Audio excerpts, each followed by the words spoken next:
irmãos, a graça bendita de Cristo seja com cada um de vocês, para a glória do Senhor. Os irmãos, abram a palavra de Deus em Apocalipse, no capítulo 3.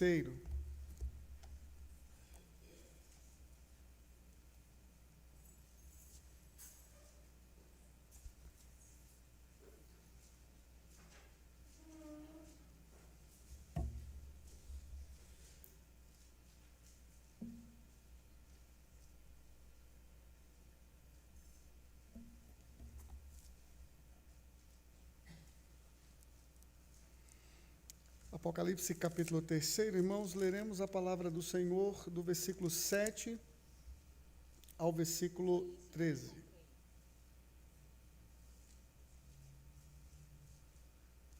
Assim nos diz a palavra do nosso Deus.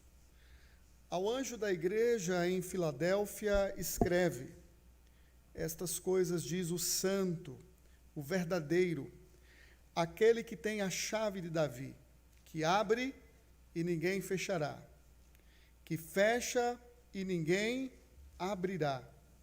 Conheço as tuas obras, eis que tenho posto diante de ti uma porta aberta, a qual ninguém pode fechar, que tens pouca força, entretanto guardaste a minha palavra, e não negaste o meu nome. Eis farei que alguns dos que são da sinagoga de Satanás, desses que a si mesmos se declaram judeus e não são, mas mentem, eis que os farei vir e prostrar-se aos teus pés, e conhecer que eu te amei. Porque guardaste a palavra da minha perseverança, também eu te guardarei da hora da provação, que há de vir sobre o mundo inteiro, para experimentar os que habitam sobre a terra. Venho sem demora, conserva o que tens, para que ninguém tome a tua coroa. Ao vencedor, falo-ei coluna no santuário do meu Deus, e daí jamais sairá. Gravarei também sobre ele o nome do meu Deus, o nome da cidade do meu Deus, a nova Jerusalém que desce do céu, vinda da parte do meu Deus, e o meu novo nome. Quem tem ouvidos, ouça o que o Espírito diz às igrejas. Meus irmãos, que o Senhor nos edifique por meio da sua santa e bendita palavra que acabou de ser lida neste momento. Vamos orar ao nosso Deus e vamos pedir a sua orientação. Senhor nosso Deus e Pai, nós queremos bendizer o teu nome, glorificar ao Senhor e pedir que o Senhor nos edifique, que o Senhor abra o nosso entendimento, que tu fales ao nosso coração pela tua bendita palavra. A tua palavra foi lida e nesta hora desejamos aprender do Senhor.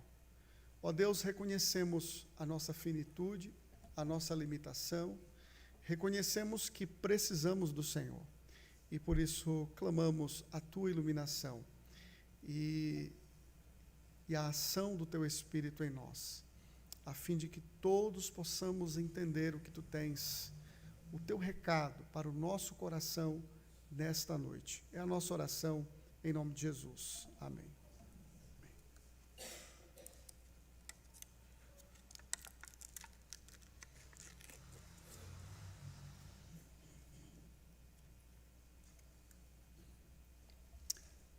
Meus irmãos, a repreensão que fazemos para os nossos filhos, quando eles erram, quando eles cometem qualquer tipo de falha, certamente visa encorajá-los a uma postura correta, a uma ação digna diante das pessoas, diante do mundo, diante da sociedade. Sempre que você aborda o seu filho ainda criança, adolescente ou jovem, ou qualquer outra pessoa na igreja, a sua repreensão, a sua exortação nunca tem como finalidade a desmotivação dele. não é seu objetivo desencorajá-lo. Pelo contrário, seu objetivo sempre será encorajamento. Sempre será. Toda repreensão que um pai ou que um irmão faz em amor sempre visará o encorajamento. Mas da mesma forma, o elogio. Quando nós elogiamos, nós também queremos motivar os nossos filhos, ou queremos motivar os nossos irmãos. Todo elogio visa um ânimo, visa um despertamento para que a pessoa prossiga nos seus planos, nos seus projetos, crescendo e se desenvolvendo. Quando nós elogiamos, nós não estamos dizendo para a pessoa, está tudo pronto, você está completo, você não precisa percorrer outros caminhos, você não precisa crescer e se desenvolver, não, pelo contrário. Nós elogiamos porque queremos motivar, porque queremos dizer, muito bem, o que você fez está certo, esta nota foi muito boa, você pode continuar progredindo e crescendo. Então, um elogio sempre visa a motivação e o despertamento de um interesse pelo crescimento e pelo melhoramento diante das atividades que são impostas ou que estão diante dos nossos irmãos ou dos nossos filhos. Mas eu pergunto para você, você é uma pessoa que elogia? Você sabe elogiar? Você consegue apontar os acertos dos seus irmãos? Você consegue apontar os acertos dos seus filhos, das suas crianças?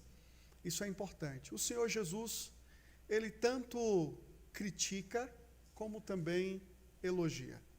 O Senhor Jesus, ao escrever para as 7 igrejas da Ásia, Ele não só apontou as deficiências dessas igrejas, como também apontou os seus acertos, a postura correta. A igreja de Éfeso, a igreja de Esmirna, a igreja de Sardes, de Pérgamo, a igreja de Laodiceia, de Filadélfia, todas essas igrejas foram elogiadas e muitas delas foram criticadas.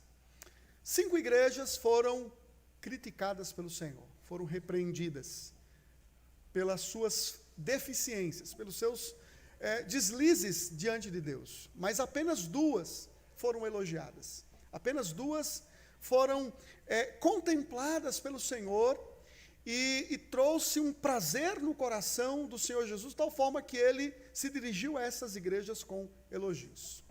A primeira delas, a igreja de Esmirna, foi elogiada pelo Senhor, e também a igreja de Filadélfia, a igreja que nós acabamos de ler, uma igreja extremamente amada pelo Senhor Jesus, cuidada pelo Senhor, por causa da sua integridade, da sua inteireza, da sua prontidão em servir ao Senhor, mesmo quando a situação não era a melhor, mesmo quando as circunstâncias eram adversas. Essa igreja se manteve fiel ao Senhor Jesus, e por esta razão o Senhor se dirige a ela com palavras de elogios, de incentivos, de motivação, para que ela continuasse caminhando e progredindo, mantendo firme a sua fidelidade na presença do Senhor, mesmo quando os dias vindouros seriam dias de perseguição, de pressão e de oposição por causa da fé e do amor verdadeiro a Jesus Cristo. Por isso, eu gostaria de pregar nessa noite sobre o seguinte tema: Cristo encoraja sua igreja fiel. Cristo encoraja sua igreja fiel. Como Cristo nos encoraja? Como Cristo nos encoraja? Em primeiro lugar, encoraja-nos manifestando sua autoridade. Esse é o primeiro encorajamento do Senhor Jesus Cristo. Ele manifesta a sua autoridade. Cristo é Senhor sobre todas as coisas, e Ele se auto-identifica aqui nesta passagem, no versículo 7, dirigindo-se à igreja em Filadélfia, como o santo, o verdadeiro, aquele que tem a chave de Davi, que abre e ninguém fechará, e que fecha e ninguém abrirá. Que autodefinição, a apresentação do Senhor encantadora e desafiadora para as igrejas daqueles dias. Igrejas que estavam sendo tentadas a se entregarem à dissolução, a uma vida pecaminosa, a uma vida suja de pecado, de transgressão. O Senhor aqui se revela como aquele que é santo. Mas ele não se revela como um santo. Ele se revela como o santo. Veja que o artigo definido aparece aí antes do santo, do verdadeiro, e antes também daquele que tem a chave de Davi. Então, todas essas qualificações, esses atributos, eles são qualificados e apresentados antecipadamente por um artigo definido, demonstrando que Cristo não é mais um santo, não é mais uma pessoa verdadeira e não é mais outra pessoa que tem uma chave qualquer. Ele tem a chave de Davi, porque ele é o detentor da eternidade, da vida, do trono, do governo. Ele está acima de tudo e de todos. Jesus se apresenta como o santo.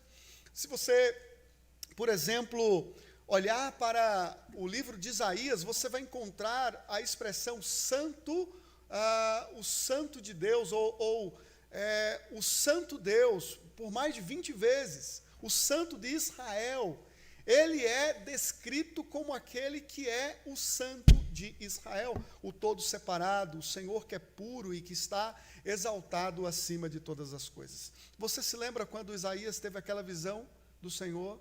Eu vi o Senhor assentado no alto e sublime trono.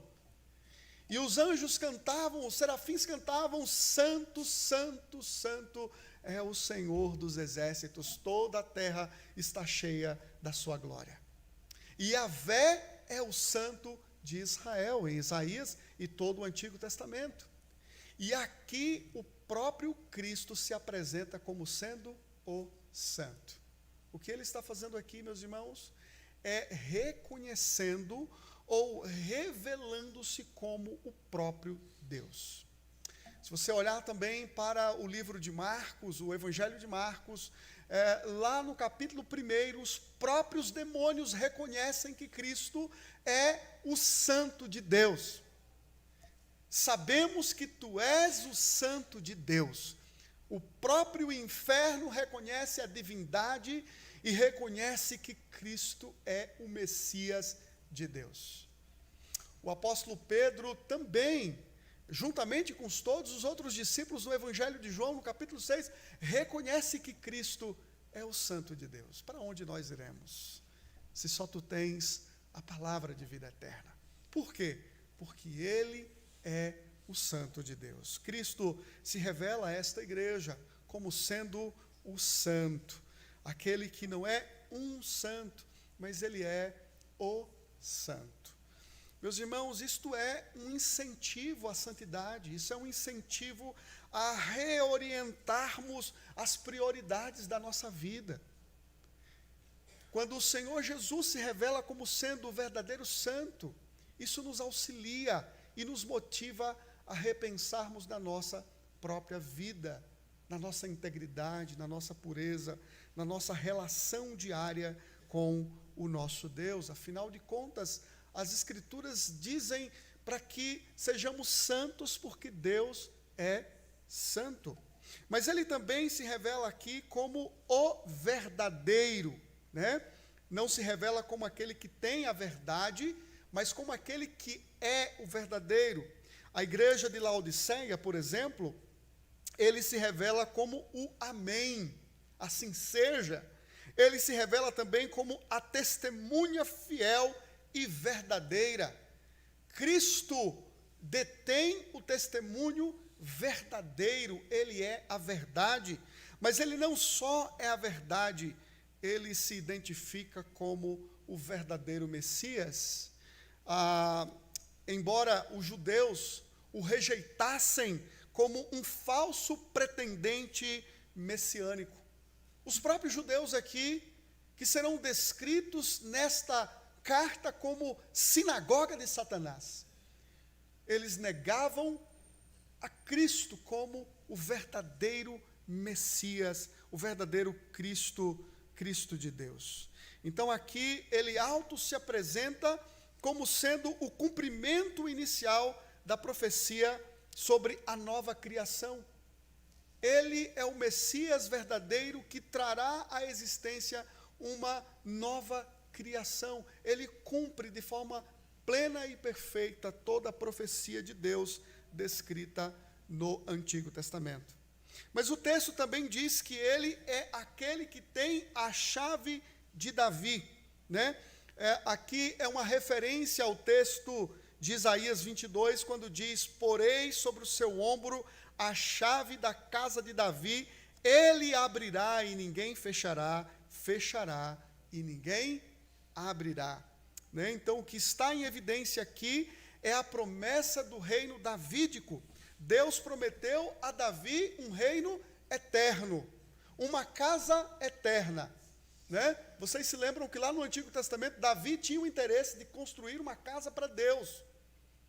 Mas Deus fala: não, Davi, não é você que vai construir uma casa para mim, eu construirei uma casa para você. Deus daria uma descendência real a Davi. Não faltaria descendente seu no trono de Deus. Então Jesus recebeu a incumbência de consumar esse reino davídico. Ele é o Senhor que tem a autoridade para fazer com que uma pessoa entre nesse reino ou não.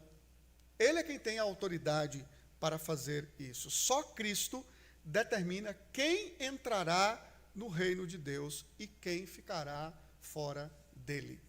Ninguém além de Cristo. Não são as nossas obras, não são os nossos feitos, a nossa sinceridade, a nossa bondade, que nos forçará essas portas se abrirem. Somente o Senhor Jesus é a porta. Eu sou a porta. Né? Ele fala isso lá no capítulo 10 de João. Por isso, irmãos, a presença de Cristo e a sua autoridade sobre nós deve nos incentivar a reorientarmos nossas prioridades na vida. Né?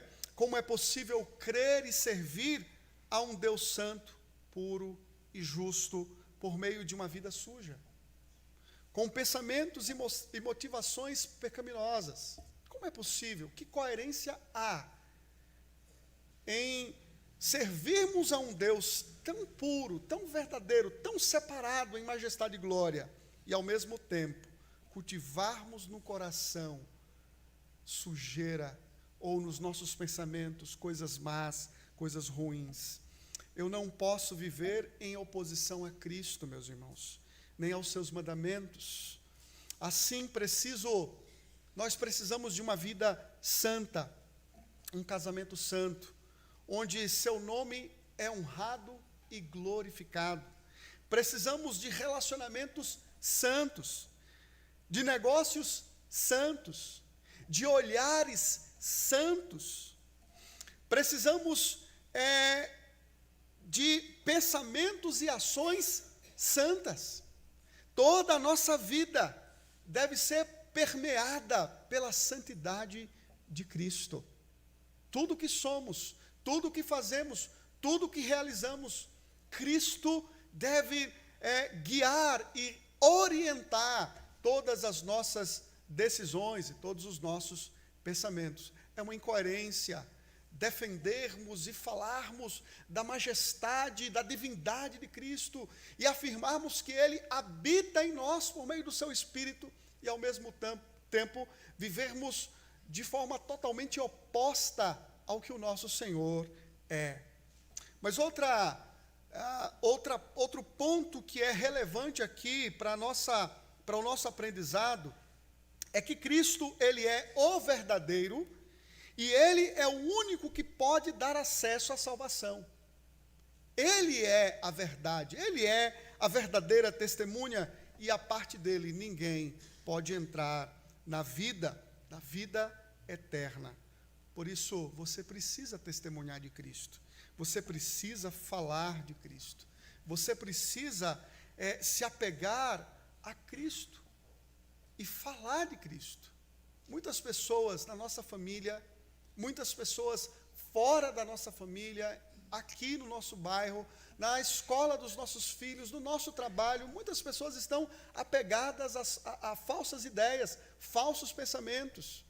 E as pessoas se entregam a esses estilos de vida como se isso guiasse essas pessoas a um paraíso. E nós precisamos proclamar aquele que é o santo, aquele que é o verdadeiro e aquele que tem a autoridade para salvar as pessoas.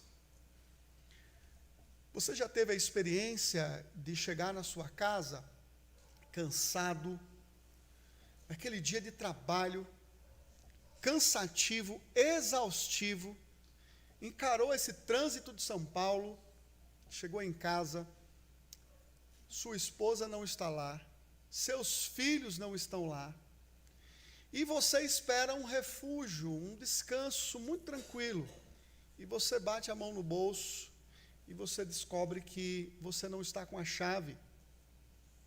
Você não está com a chave nem da entrada, da frente, nem da parte de trás da casa ou do apartamento. Que decepção, não é verdade? Sem a chave, sem acesso à casa. Sem chave, sem acesso à casa. Eu já passei por isso, e é muito ruim, é muito decepcionante. Sem Cristo, sem acesso à casa real, ao palácio real, às moradas eternas. Sem Cristo, sem possibilidade de vida, sem possibilidade de salvação. Ele tem a chave da vida e da morte, mas ele tem a chave da salvação. Se essa igreja não pregar, e se esse bairro não ouvir acerca de Cristo, ele não poderá se salvar, porque ele é incapaz de fazer alguma coisa por si mesmo, a não ser que o Senhor Jesus seja propagado e anunciado como a chave para a vida eterna. Mas como Cristo encoraja a sua igreja fiel? Como Cristo nos encoraja?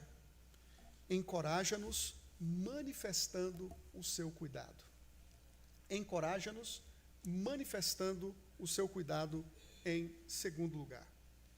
Como o cuidado de Cristo se revela ou se manifesta aqui do versículo 8 ao versículo 10. Jesus revela o seu cuidado pela sua igreja, primeiro, conhecendo suas obras. Conhecendo sua igreja. Veja no versículo 8, que ele começa assim: conheço as tuas obras, eis que tenho posto diante de ti uma porta aberta, a qual ninguém pode fechar, que tens pouca força, entretanto guardaste a minha palavra e não negaste o meu nome. Cristo conhece a sua igreja. Ele demonstra o seu conhecimento aqui, dizendo que ele sabe que esta igreja, ela é pequena. O que é ser uma igreja pequena aqui nesse texto? Ela era pequena em número. Assim como Esmirna era uma igreja pobre, Filadélfia era uma igreja pequena, pequena em número. Não era uma mega igreja, com muitos membros, com muita força financeira, com um templo talvez suntuoso. Era uma igreja pequena, mas uma igreja gigante no trabalho de Deus, na obra do Senhor. Mesmo em oposição, mesmo em adversidade, esta igreja guardou a palavra de Cristo e não negou o Senhor.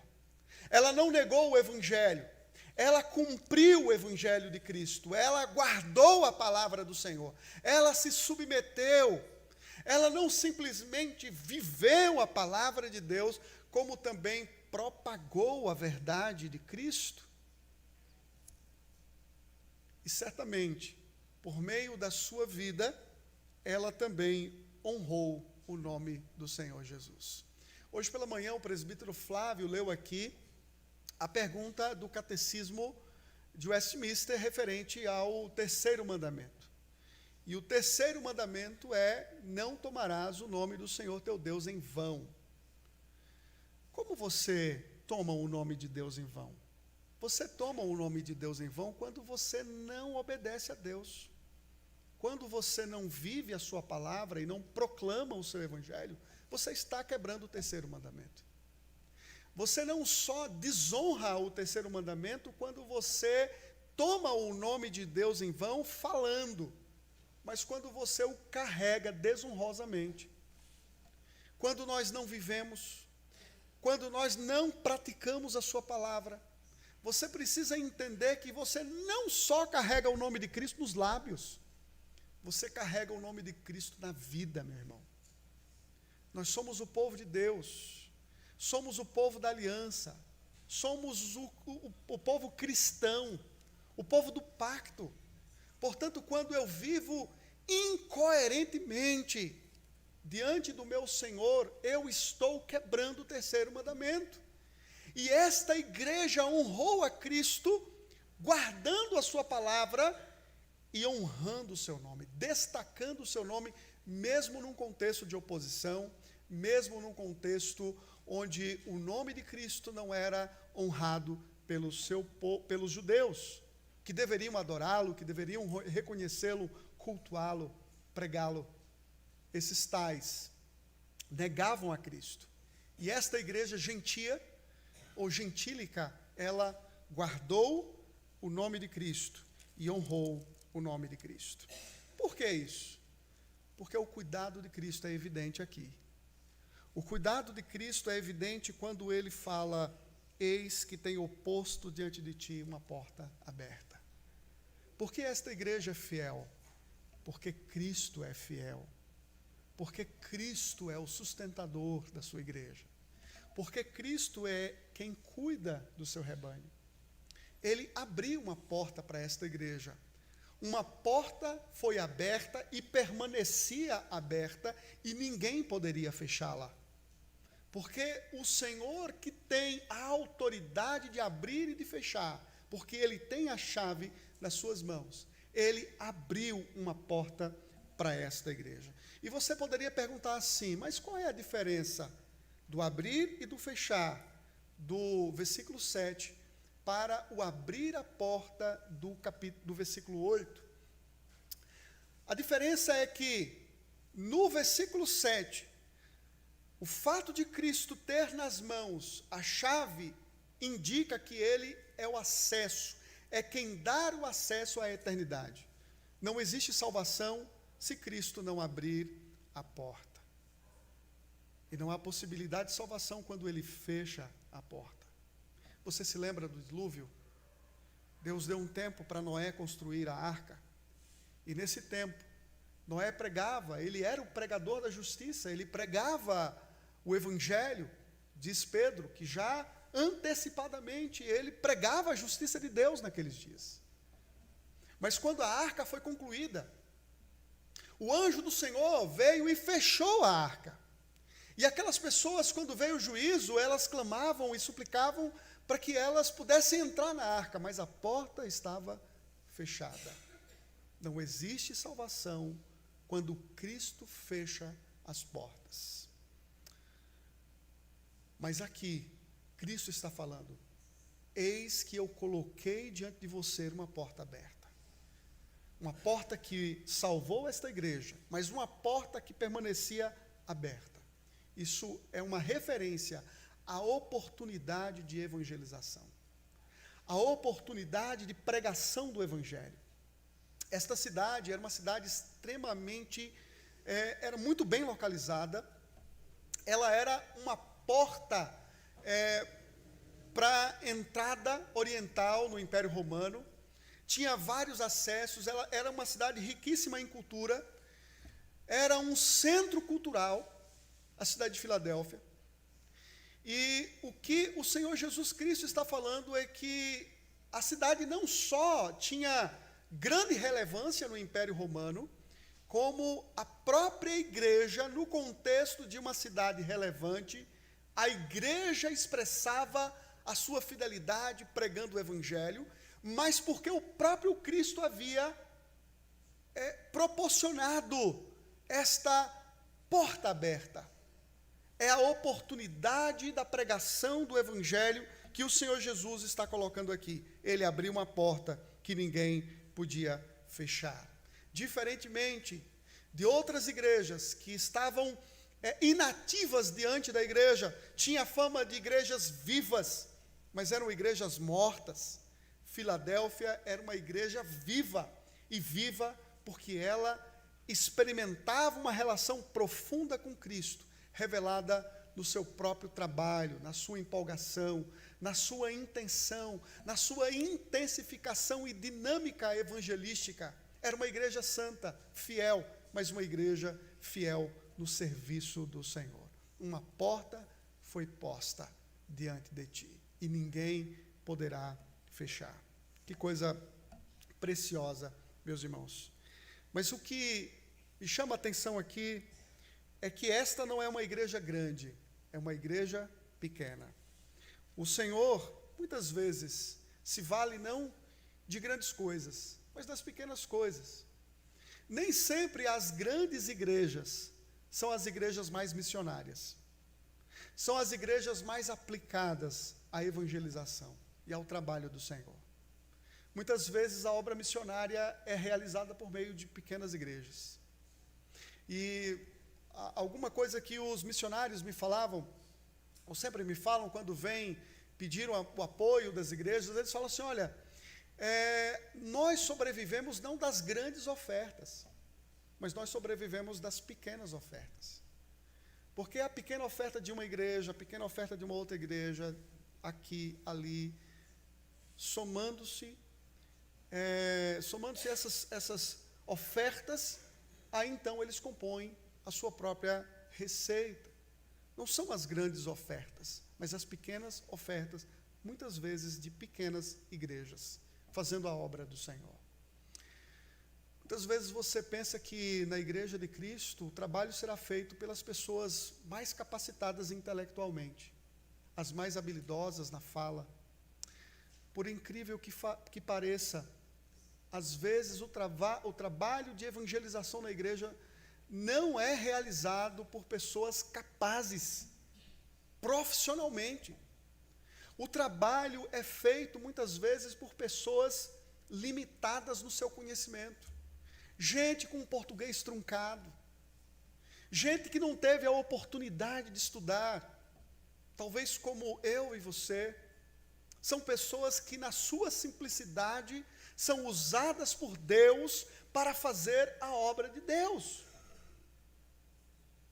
Conheço algumas pessoas singelas no seu conhecimento, mas que são trabalhadores vivazes, que pregam o Evangelho com destemor, com ousadia.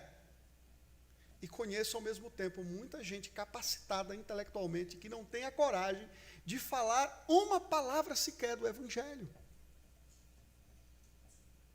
Deus está usando uma pequena igreja para que o seu trabalho seja realizado eficazmente.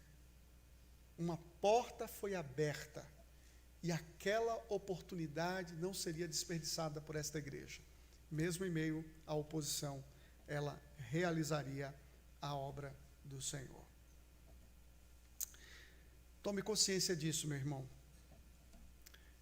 Ainda que Filadélfia fosse uma igreja insignificante aos olhos humanos, ela era grande aos olhos de Deus. Ainda que ela fosse pequena aos olhos humanos, ela era grande diante de Deus. Ainda que Esmirna fosse pobre diante dos homens, diante de Deus, ela era rica. Olha lá no capítulo 2, Versículo 9: conheço a tua tribulação, a tua pobreza, mas tu és rico. E a blasfêmia dos que a si mesmos se declaram judeus e não são. Da mesma forma, nós podemos dizer aqui para a igreja de Filadélfia. Porque esta igreja era grande, porque uma porta foi aberta e a igreja não desperdiçou a sua oportunidade.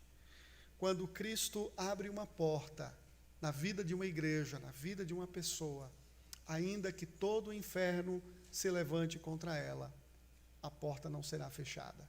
A porta que Cristo abre, ninguém fecha, nem mesmo Satanás e todo o inferno.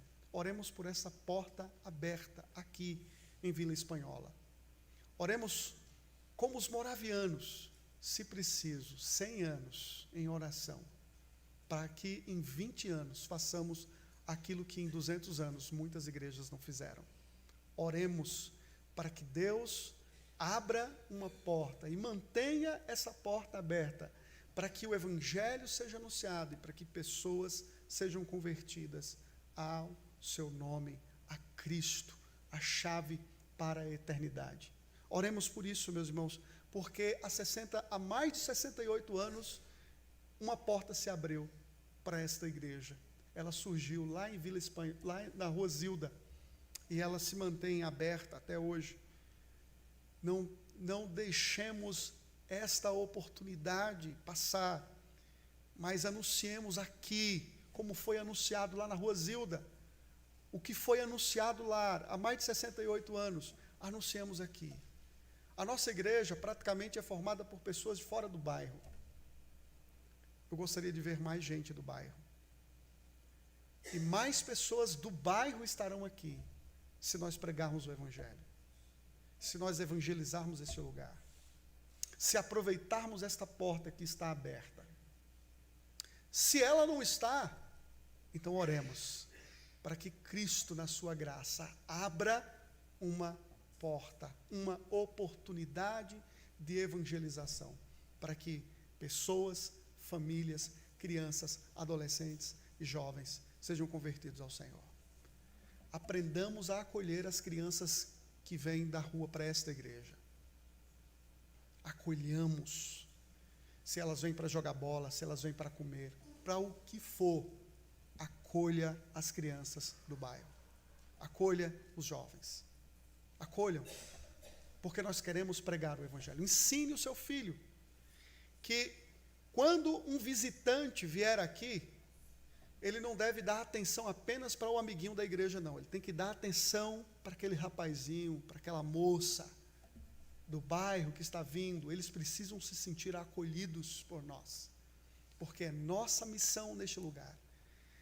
É nos valermos de uma porta que se abriu há mais de 68 anos, para que o Evangelho de Cristo seja anunciado com vivacidade, com empolgação, com fé, com amor, porque somente isso poderá resgatar este bairro das trevas para a verdadeira luz de Cristo.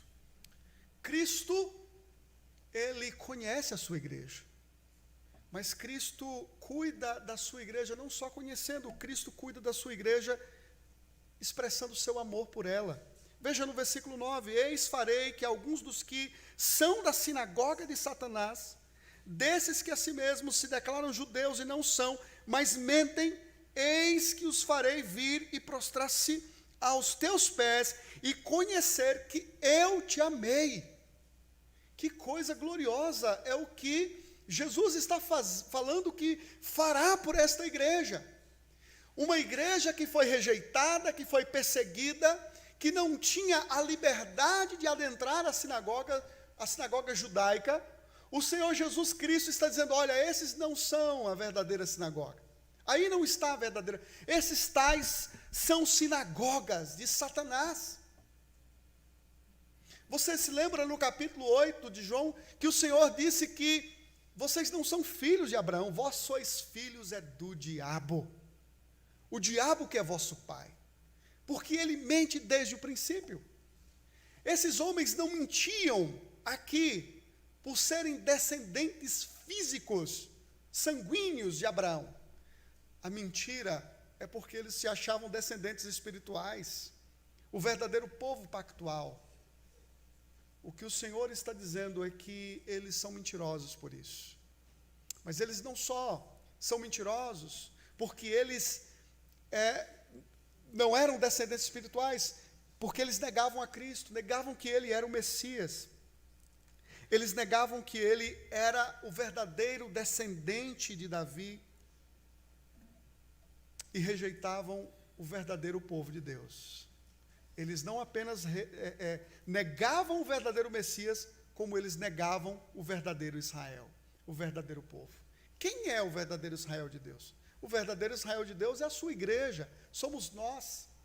Eles negaram a Cristo como Messias e eles negaram o verdadeiro Israel, a igreja do Senhor Jesus Cristo. E Cristo está dizendo, olha, assim como eu prometi lá no livro do profeta Isaías, que os reis da terra se prostrariam, colocariam sua face no chão, beijariam seus pés, em reconhecimento da realeza de vocês. Agora, os judeus, aqueles que experimentariam a humilhação e a conversão das nações, agora, esses mesmos judeus que rejeitaram a Cristo, reconheceriam o amor de Cristo pela sua igreja gentílica. Pela sua igreja que não era composta de um povo específico, mas composta de gentios e judeus. E qual seria o reconhecimento? Eles reconheceriam que Cristo ama a sua igreja. Esse é o cuidado do Senhor. Ele honra a sua igreja com o seu amor.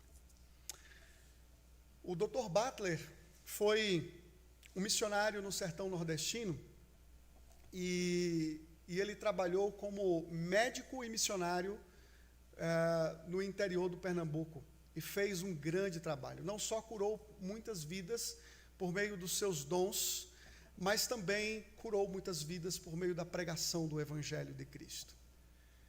Conta que o Dr. Butler, ele era tão odiado por uma senhora da cidade de Canhotinho. Essa senhora tinha tanta aversão a evangélicos que ela tinha um ódio e um sentimento profundo de raiva e de rancor pelo Dr. Butler.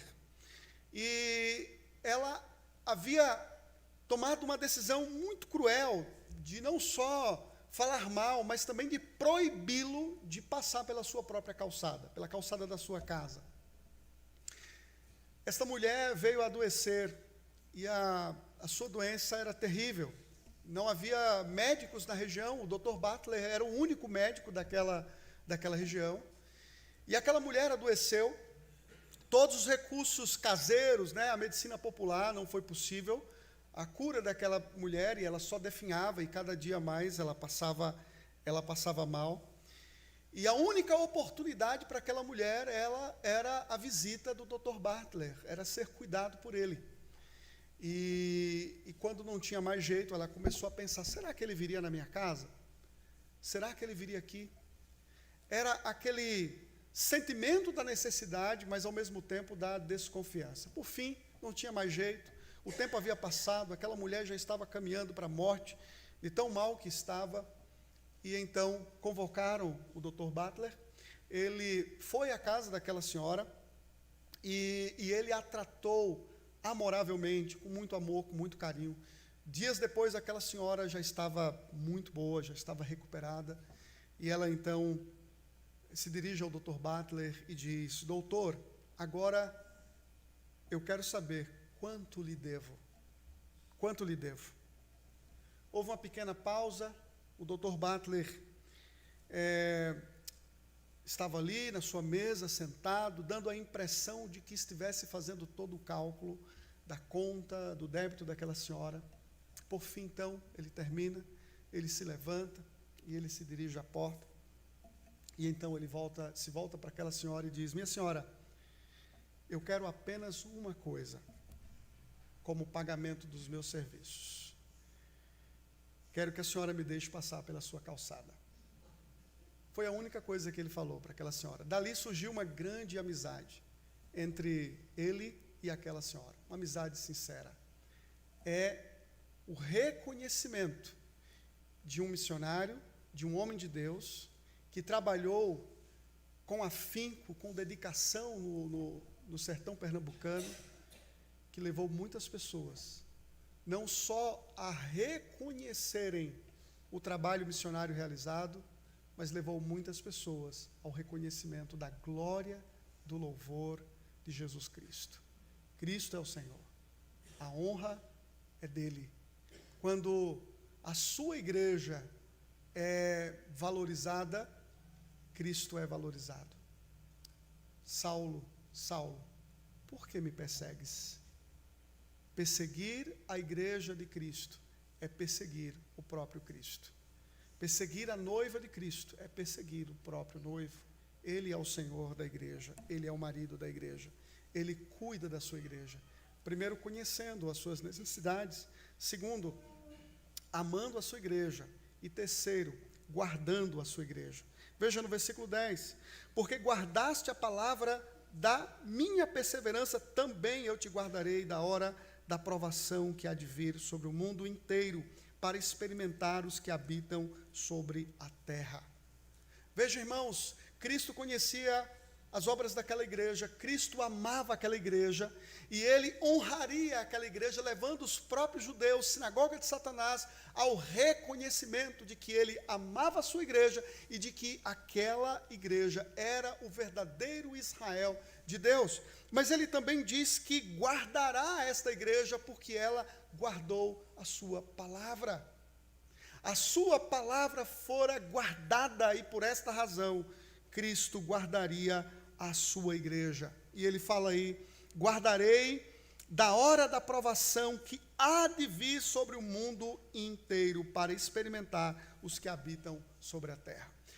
Possivelmente uma grande tribulação ainda estaria por vir ali nas igrejas da Ásia, pelo Império Romano, mas ainda assim o Senhor está dizendo: assim como vocês guardaram, eu vou guardar vocês.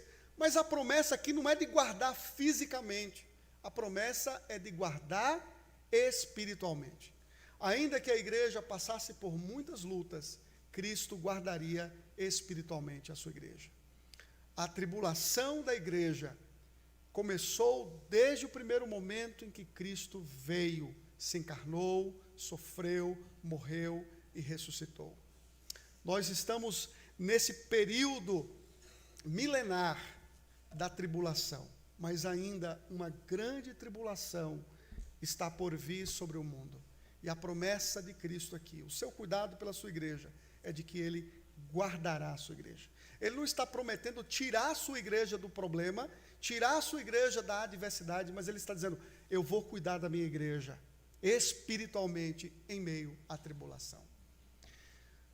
Cristo não promete a você uma vida sem tribulações, irmão. Cristo não promete a você uma vida sem lutas.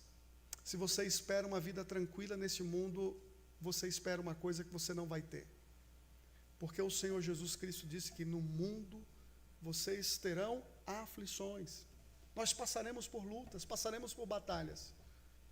Mas ele disse: tenha bom ânimo, eu venci o mundo, a minha paz eu vos dou. Não vos la dou como dá o mundo. Nós temos a paz de Cristo e a certeza de que somos guardados nele. O seu povo não perderá a fé, o seu povo não esmorecerá, o seu povo não será extinto, o seu povo não deixará de existir, ainda que reis, príncipes, nações, governos se levantem contra a igreja, projetos e mais projetos políticos se levantem contra a igreja de Cristo, a igreja não deixará de existir, porque Cristo guarda a sua igreja. E ele não só guarda, como ele disse: venho sem demora, conserva o que tens, para que ninguém tome tua coroa. Mantenha os privilégios espirituais que você tem. Uma porta foi aberta, então conserva esta oportunidade. Mantenha-se firme diante desta oportunidade, não esmoreça. Eu venho sem demora. Nós não sabemos quando, e não sabemos a demora de Deus. Talvez seja demorado para você, mas para Deus, um ano é como 1000 anos, e 1000 anos como um ano para o Senhor. ele vem no tempo certo. E enquanto ele não vem, sua igreja se mantém fiel ao seu bom Senhor, guardando sua palavra, pregando seu evangelho. Deixa eu perguntar a você, como você está vivendo e como você aguarda a vinda do Redentor? Como você aguarda a vinda de Cristo? Você tem consciência de que Ele guarda a sua vida, de que Ele cuida de você, Ele conhece perfeitamente você, Ele ama você como igreja dEle, e Ele guarda a sua vida, a sua família, a sua igreja, em meio às mais diversas provações desta vida. Como Cristo encoraja a sua igreja fiel? Como Cristo nos encoraja? Encoraja-nos em terceiro e último lugar, manifestando sua promessa. Veja no versículo 12, nós estamos terminando. Ao vencedor, falo-ei coluna no santuário do meu Deus, daí jamais sairá. Gravarei também sobre ele o nome do meu Deus, o nome da cidade do meu Deus, a nova Jerusalém, que desce do céu, vinda da parte do meu Deus, e o meu novo nome. 4 vezes o Senhor Jesus Cristo fala, meu Deus. Coluna e santuário do meu Deus, gravarei também sobre ele o nome do meu Deus, a cidade do meu Deus, e a cidade vinda do céu da parte do meu Deus. O que ele está prometendo aqui é que o seu povo receberá uma nova posição diante de Deus e uma nova relação com o seu Deus. A cidade de Filadélfia foi uma cidade atingida por muitos terremotos, A cidade sofreu tanto com terremotos que houve um grande terremoto que chegou a devastar a cidade. Ela foi destruída, foi reconstruída, e na sua reconstrução ela recebeu outros nomes. Chegou a receber o nome de Flávia, por causa da sua destruição. Muitos investimentos foram feitos nesta cidade, diante das tragédias que ela experimentou, que ela vivenciou. Mas terremotos e mais terremotos continuavam acontecendo, de tal forma que as pessoas foram levadas a sair da cidade e a morar no campo, porque era mais seguro para a cidade, para as pessoas da cidade, residirem no campo do que na própria cidade, por conta dos muitos terremotos que ali aconteceu. Qual é a promessa do Senhor? A promessa do Senhor é que esta igreja receberá uma nova cidadania, porque ela receberá o nome de Deus, ela receberá o nome da cidade de Deus, e ela receberá o nome de Cristo. Ela tem uma nova relação com Deus. Ela tem uma nova relação como cidadãos de Deus. Eles não eram cidadãos deste mundo, mas eram cidadãos da Nova Jerusalém, do reino de Deus. E a posição não era uma posição de glória, eles seriam colunas diante do templo de Deus. Não é só uma posição de honra, mas eles teriam uma nova posição diante do Senhor. Eles estariam seguros, eles não precisariam fugir, nem para o campo, nem para essa ou aquela cidade. Eles teriam uma nova posição diante de Deus. Esta é a promessa que esta passagem traz para esta cidade. Uma promessa de uma nova posição e a promessa de uma nova identidade. Cristo, aquele que tem a autoridade sobre a sua igreja, já concedeu a você uma coroa, ele já concedeu a você uma nova posição, e ele já concedeu a você uma nova identidade. Nós temos uma posição diante do nosso Senhor, e nós temos uma identidade diante dele. Nós somos o povo de Deus, o povo amado por Cristo. E por isso nós precisamos viver coerentemente com esta posição diante do Senhor. Como você tem vivido diante de Cristo? Você se sente motivado a trabalhar e a servi-lo? Portanto, Cristo encoraja sua igreja fiel. E como ele nos encoraja? Encoraja-nos manifestando, em primeiro lugar, a sua autoridade. Encoraja-nos, em segundo lugar, manifestando o seu cuidado. E o seu cuidado é visto no seu conhecimento, é visto no seu amor e é visto na sua proteção espiritual em meio às lutas que nós passamos. Mas, em terceiro e último lugar, ele encoraja-nos, prometendo uma nova posição e uma nova cidadania diante dele, para a sua glória e para o seu louvor. Aqueles que têm ouvidos, ouça.